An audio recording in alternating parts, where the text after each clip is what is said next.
Hi guys, this is Alan. Welcome back to this channel, Diving World. And today, nandito tayo sa ating second day sa Hilton, Okinawa. Napakaganda ng tanawin dito guys. And ayan o, dito pa lang sa front building ng Hilton. Front nga ba to? Or ano? Hindi, sa likod to ng Hilton Hotel. May kita ninyo itong parang waterfall. Diba? Ang ganda. And then sa baba nito, nandyan yung napakalaki ng Hilton at napakaganda. Ayan ang pool nila. Look at the pool. Sana makaligo ako dyan. Wow, ang ganda ng pool. At meron pang slide. So mamaya libutin pa natin tong area na to. For now, kumain muna tayo dahil hanggang 10:30 lang ang breakfast. Medyo late na akong nagising dahil late na rin kami natapos dun sa Nomikai. Actually guys, first time kung makasama sa ganung event. Yung alam niyo yung napapanood natin sa sa anime na yung mga Japanese pagkatapos ng work nila, sama-sama silang nagtatambay sa isang izakaya or parang inuman. So magno-Nomikai sila, mag-iinuman sila doon tapos magkukwentuhan. First time kong naranasan na ako lang mag-isang Pilipino tapos puro mga Japanese yung kasama ko at umiinom kami. Sobrang ganda na experience pero may mga awkwardness din kasi syempre hindi mo sila kalahi tapos may mga andaming mga times na hindi kayo nakakapag-usap, kumbaga tahimik lang, di ba? Yung parang may dumadaang palaging anghel. Anyway, ayan, mamaya pagkwentuhan uli natin yan kaya kumain muna tayo.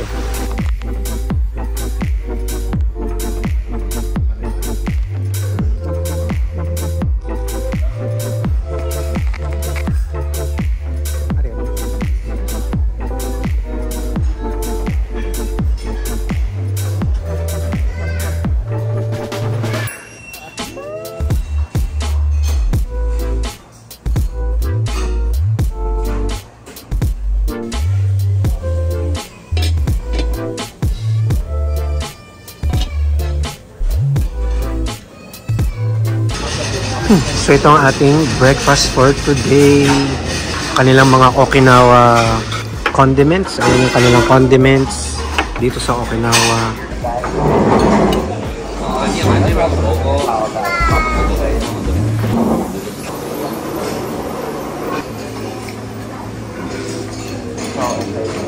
So ayan, tapos na yung ating breakfast and mamaya imimit natin sila Mau and Stephen and Jerome and company.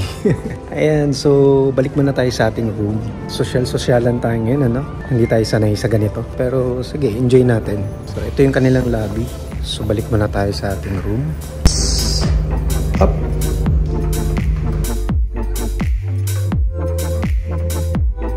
So ayan guys, tara at itutur ko kayo sa aming room dito sa Hilton Okinawa Hotel. Tara, sakay na. Corny. So yan, dito ang ating room 718 and ayan, ito ang aming room. So share room to. Pasok tayo. Yan, ito ang hotel room. Ito ang dito kami mag-i-stay ngayon. So yan yung entrance. Medyo madilim So dito yung kanilang bathroom. So yun guys, medyo makalat na ngayon kasi hati kami ni Butcho. Dito ako sa side na to, dyan siya sa side na yan. So ayan, ito yung kanilang shower room. Para to sa couple kasi merong nakikita sa labas yung banyo. So meron naman siyang ganitong window, anong tawag dyan? Anong tawag dito?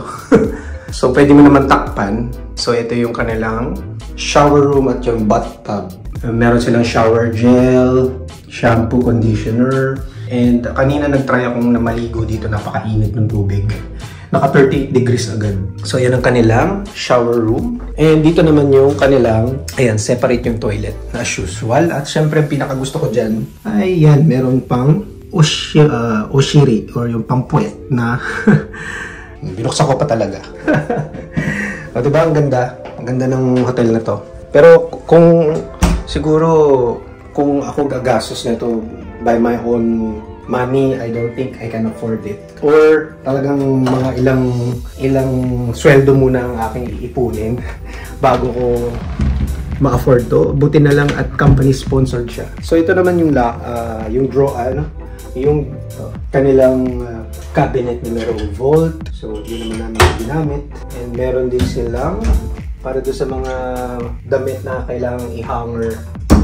So, itong room na to is may dalawang bed. Dito ako sa side na to. Diyan ako sa side na yan. Dito si Butcho. And ito yung kanilang office type na mga table. And ayan, meron din silang TV. And I think nandito yung kanilang ref. Ayan yung ref. Yan ang kanilang ref. So, di rin namin siya magamit kasi di naman kami ganun katagal dito. And ayan, may pa-coffee pa sila dito, no? Ano to? Okay. And mga luggage namin. Meron silang pang pajama, pang tulog.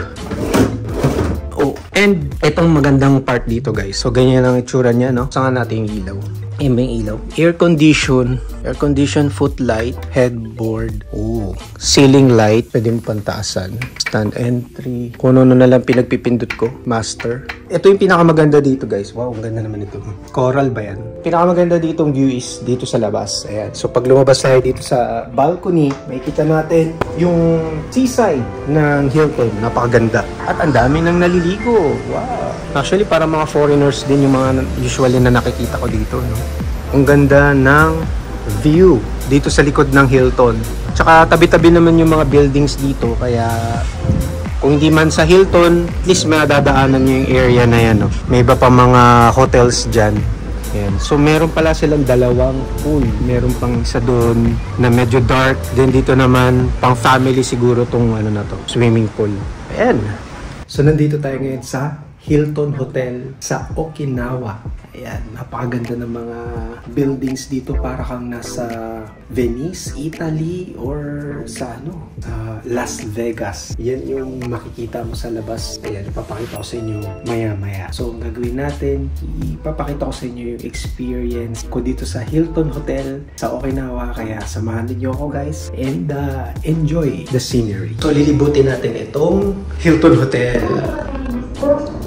So ayan, nandito tayo sa first floor. Nasa left side yung south wing and yung north wing naman ay nasa right side. Nandito sa first floor yung mga amenities nila. Italian restaurant, shop, ballroom, boardroom. And dito sa right side yung fitness center, spa, coin laundry, indoor pool. Okay, tignan natin yan. So ito yung kanilang lobby. Wala nang tao kasi anong oras na rin naman, magto-12 na. And dito sa Japan, mga 8 o'clock pa nga lang, tulog na yung mga tao. Ayan, this is the right time na maglibot-libot tayo. Kasi wala masyadong walang maninita. So kanina nandun kami sa ballroom meeting kung saan natin ginanap yung aming party as a company. So banda rito yun. Ang ganda ng kanilang lobby. Ang ganda ng stairs dito. So ito yung stairs para sa entrance lobby, lobby lounge, restaurant. Ayan, napakaganda ng kanilang lobby.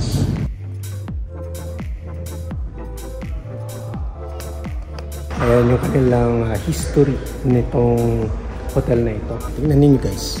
Grabe, ang tagal na pala ng Hilton Hotel dito, no? Sa Japan. And yung kanilang lobby, ayan. Diba? Ang ganda. This is their lobby. Ang gandang tignan, kasi walang tao eh.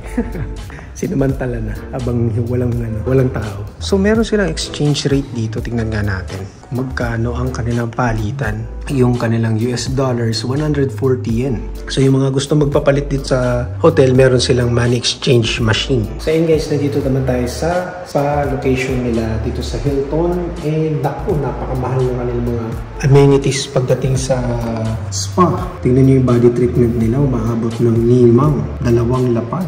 90 minutes, 60 minutes is Ichimang Hasen. Grabe yan, napakamahal. Sino yung mga ka-afford niyan? So ito yun, yung mga kanilang amenities. May body treatment, facial treatment. Then meron silang indoor pool na hanggang 7 o'clock lang ng gabi. Pwede ka rin magpa-laundry dito kung gusto mo magpa-laundry ng mga damit.